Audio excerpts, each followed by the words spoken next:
देवरानी जेठानी ने किया बकरा ईद पर बकरे का बंटवारा। भाभी जान, बकरा ईद आने वाली है, उस दिन पकवान बनेंगे, इसलिए उससे पहले हमें कैसे भी करके गैस का चूल्हा खरीदना ही होगा। हम कब तक इस मिट्टी के चूल्हे पर खाना बनाते रहेंगे? शाहिस्ता, तुम तो जानती हो ना हमारी माली हालत कितनी खराब है। हमारे शौहर सारा दिन गांव में बकरियां चराने जाते हैं और इस बार तो उनके पास बकरियां बिक ही नहीं रही। हमारी कुछ बकरियां बिकने दो, उसके बाद देखते हैं कि बकरा ईद से पहले चूल्हा गैस आ पाता है या नहीं। पता नहीं कब तक हमें ऐसी गरीबी हालातों से गुजरना पड़ेगा। मैं ये रोटी अम्मी को देकर आती हूँ। नुसरत और शाहिस्ता ये दोनों देवरानी जेठानी अपने छोटे से घर की रसोई में मिट्टी के चूल्हे पर रोटियां बना रहे थे। तभी नुसरत रोटी लेकर अपनी साथ जमीला के पास आती है, जो दाल रोटी खा रही थी। अम्मी, ये लीजिए रोटी। नुसरत, बच्चों ने खाना खा लिया? नहीं अम्मी, वो तो बाहर खेलने गए हैं। घर में कितनी रोटियां हैं अभी? 4 रोटियां हैं अम्मी। तभी घर में नुसरत का बेटा इरफान और शाहिस्ता के 2 बच्चे आसमा, अल्ताफ, ये तीनों आते हैं। हाँ, अम्मी बहुत जोरों की भूख लगी है। इरफान, मैंने कितनी बार कहा है तुमसे कि तुम तीनों धूप के वक्त बाहर खेलने मत जाया करो। अब जाकर पहले अच्छे से हाथ मुंह धोकर आइए। तीनों बच्चे हाथ मुंह धोने चले जाते हैं। थोड़ी देर बाद तीनों बच्चे खाना खा लेते हैं। अब घर में सिर्फ थोड़ी ही दाल और 2 रोटियां बची थी। शाहिस्ता, अभी तो हमने खाना खाया भी नहीं और रोटियां भी खत्म हो चुकी हैं। अब अगर हम ये रोटियां खा लेंगे तो हमारी शौहर क्या खाएंगे? वो तो आते ही खाना मांगेंगे। एक काम करते हैं, हम ये रोटियां उनके लिए रख देते हैं। घर में ना आटा था ना राशन था, बस 2 रोटियां बची हुई थी।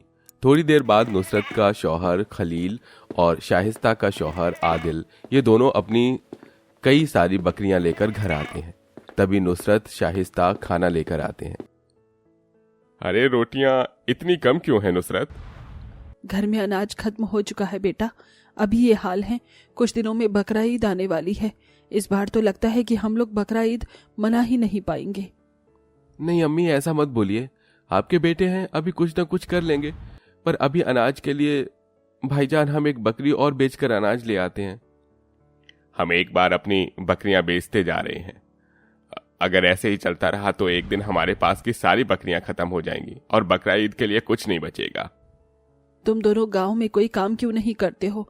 ये बकरियां तुम्हारे अब्बू ने अपनी खून पसीने की कमाई से खरीदी थी। उनकी कमाई को ऐसे बर्बाद मत करो तुम दोनों। अम्मी, हम हर रोज गांव में काम की तलाश में जाते हैं, पर यह गांव इतना छोटा है कि यहाँ करने को कोई काम ही नहीं है। यहाँ के लोग रोजी कमाने शहर जाते हैं।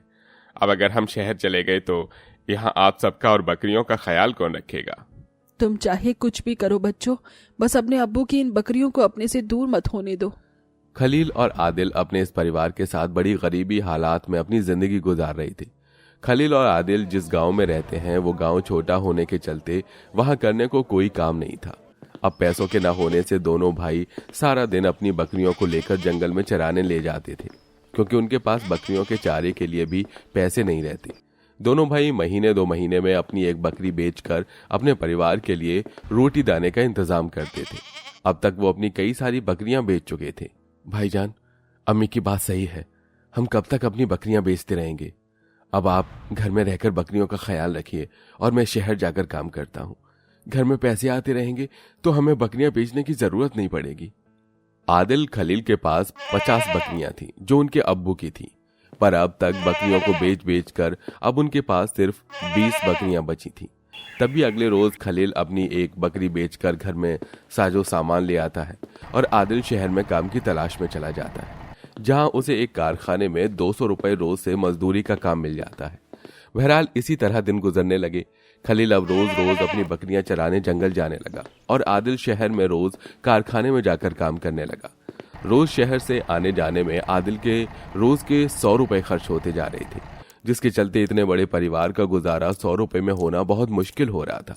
ये देखकर अब खलील हर बार अपनी एक एक बकरियां बेचने लगा। करीब 5 से 6 महीने में खलील इतनी बकरियां बेच देता है कि अब उसके पास सिर्फ एक बड़ा सा बकरा बचा था। एक रात आदिल शहर से आते समय 100 रुपए में कुछ मिठाइयां लेकर घर आता है तो घर के बाहर शाहिस्ता बैठी थी। इस पन्नी में क्या लाए आप? मैं मिठाई लेकर आया हूँ शाहिस्ता, भाभी जान और बच्चों को मिठाई बहुत पसंद है। चलो सब साथ मिलकर ये मिठाई खाते हैं। कोई जरूरत नहीं है ये मिठाई उन लोगों को खिलाने की। जरा आप दिमाग लगाकर सोचिए, आपके भाईजान के पास की सारी बकरियां तो बिक चुकी हैं, बस एक बकरा बचा है उनके पास। अब इतने बड़े परिवार का गुजारा क्या आप अकेले चलाएंगे? ऊपर से बकरा ईद आने वाली है, आपकी कमाई देखिए कितनी कम। ऊपर से हमारे दो बच्चे हैं, हम इनके लिए कुछ करेंगे या ईद पर भी राशन ही जोड़ते रहेंगे? तुम कहना क्या चाहते हो शाइस्ता? मैं सिर्फ इतना कहना चाहती हूँ कि यहाँ रहकर हम अपने बच्चों का मुस्तकबिल नहीं बना सकते। अब हमें यहाँ से निकलकर कहीं कुछ अलग रहना ही होगा। ये लोग करें इनका कुछ भी। तभी ये सारी बातें दरवाजे के पास खड़ी नुसरत सुन लेती है। भाभी जान। शाहिस्ता, मेरे शौहर ने अपनी खुद की जरूरतों के लिए नहीं बेची हैं बकरियां। हमारे परिवार के बिगड़ते हालातों को देखकर ही उन्होंने बकरियां बेची हैं।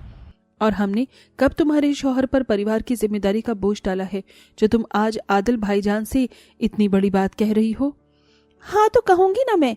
वैसे भी अब इस घर में बकरियां रही ही कहाँ। अब तो परिवार का सारा बोझ मेरे शौहर पर ही आएगा ना, क्योंकि आपके शौहर तो कुछ कमाते ही नहीं है। मेरे शौहर अपने अब्बू जी की बकरियों की देखभाल करने के लिए अब तक कोई काम नहीं कर रहे थे, और ये बात तुम भी जानती हो। हाँ तो आप बोलिए कि करे काम और करे अपने बीवी बच्चों का गुजारा। मेरे शौहर से क्यों आस लगाए बैठे हो आप सब? तभी शाइस्ता और नुसरत दोनों में काफी बहस होने लगती है। उसकी आवाज सुनकर बच्चे जमीला और खलील सब बाहर आ जाते हैं। सब उनकी बहस को खत्म करने की बहुत कोशिश करते हैं, पर वो दोनों किसी से बात मान ही नहीं रहे थे। बस अब बहुत हो गया, अब इस घर में बंटवारा होगा। शाहिस्ता, ये क्या बोल रही हो तुम? मैं सही कह रही हूँ अम्मी।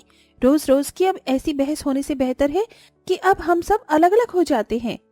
अगर ऐसा है तो बंटवारा ही सही। फिर क्या था, नुसरत शाहिस्ता ये दोनों देवरानी जेठानी में हो जाती है परिवार के बंटवारे की शुरुआत।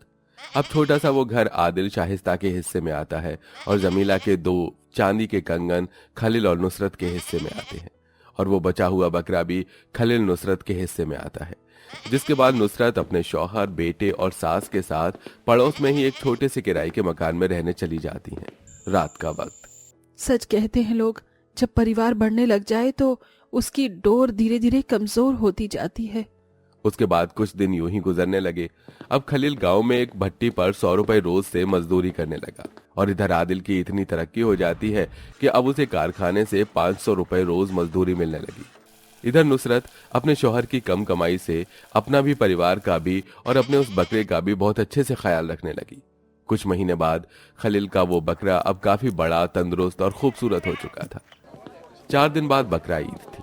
सारे गांव में लोग कुर्बानी के लिए बकरे खरीद रहे थे। तभी एक दिन शहर में रहने वाला एक अमीर आदमी शाहरुख खलील के घर आता है और खलील से उसका वो खूबसूरत सा बड़ा सा बकरा 5 लाख रुपए से मांगता है। तभी ये बात नुसरत की पड़ोसन शगुफ्ता सुन लेती है। नहीं भाई साहब, हमें ये बकरा नहीं बेचना है। सोच लीजिए, इस बकरे के 5 लाख रुपए दूंगा मैं आपको। हमें ये बकरा बेचना नहीं है। खलील का वो बकरा काफी ऊंचा, पूरा और बहुत खुशनुमा, खूबसूरत सा हो चुका था, जिसे देखकर हर कोई उसे लाखों रुपए में खरीदने की बात कर रहा था। तभी शगुफ्ता ये सारी बात जाकर शाहिस्ता को बता देती है। क्या 5 लाख रुपए में वो बकरा तो इनके अब्बू का है? उसमें तो हमारा भी हिस्सा है। अगर उसके आधे पैसे मिल गए तो इस बार तो ईद बहुत ही अच्छी मनेगी। तभी शाहिस्ता, आदिल, नुसरत खलील के पास आते हैं और उन्हें उस बकरे के 2 हिस्से करने की बात कहते हैं। भाभी जान, हमें ससुर जी की हर चीज में हिस्सा चाहिए। अब ये बकरा जितनी भी कीमत का बिकेगा, उन पैसों के 2 हिस्से होंगे। एक हिस्सा हमारा होगा और एक आपका। ये बकरा बिकाऊ नहीं है। हम इस बकरे की कुर्बानी खलील के अब्बू के नाम करेंगे। नहीं अम्मी, अब तो ये बकरा बिकेगा और इसके 2 हिस्से होंगे। ये बकरा हमारे पास था, इसीलिए इस पर हमारा हक है। फिर क्या था, दोनों में फिर से बकरे के बंटवारे को लेकर बहस शुरू हो जाती है। तभी अचानक जमीला बेहोश हो जाती है। अम्मी! सब जमीला को हॉस्पिटल लेकर आते हैं। थोड़ी देर बाद जमीला को होश आता है। अम्मी! या अल्लाह, ये कैसी औलाद है हमारी जो आज बंटवारे को लेकर एक दूसरे से जानवरों की तरह लड़ रहे हैं। अरे शर्म करो तुम सब। आज अगर मेरे शौहर तुम सब के लिए इतना सब नहीं छोड़कर जाते तो किस चीज का बंटवारा करते तुम? कैसी औलाद हो तुम। तुम्हारे अब्बू को ऐसे सवाब पहुंचेगा, इसलिए मैं इस बकरे की कुर्बानी कर रही थी। और तुम ऐसे हो कि जो ससुर अब्बू ने तुम्हें इतना सब दिया, तुम उनके नाम की कुर्बानी तक नहीं कर सकते, उल्टा अपने अब्बू की इज्जत को नीलाम किए जा रहे हो। जमीला की बात सुनकर सबकी आंखों में आंसू आ जाते हैं। हम माजरत चाहते हैं अम्मी, हमसे गलती हो गई। अब बकरे में कोई बंटवारा नहीं होगा, हम उस बकरे की अब्बू के नाम से कुर्बानी करेंगे। भाभी जान मुझे माफ कर दीजिए, अब बकरे में क्या, हम किसी भी चीज में बंटवारा नहीं करेंगे, अब हम सब साथ रहेंगे। उसके बाद सब एक दूसरे से माफी तलाफी करके अपने घर में एक साथ रहने चले जाते हैं और ईद के दिन अपने उस बकरे की कुर्बानी करके गरीबों को खाना खिलाकर अपने अब्बू ससुर की मगफिरत की दुआ करते हैं और उसके बाद साथ रहकर एक खुशहाल जिंदगी गुजारने लगते हैं।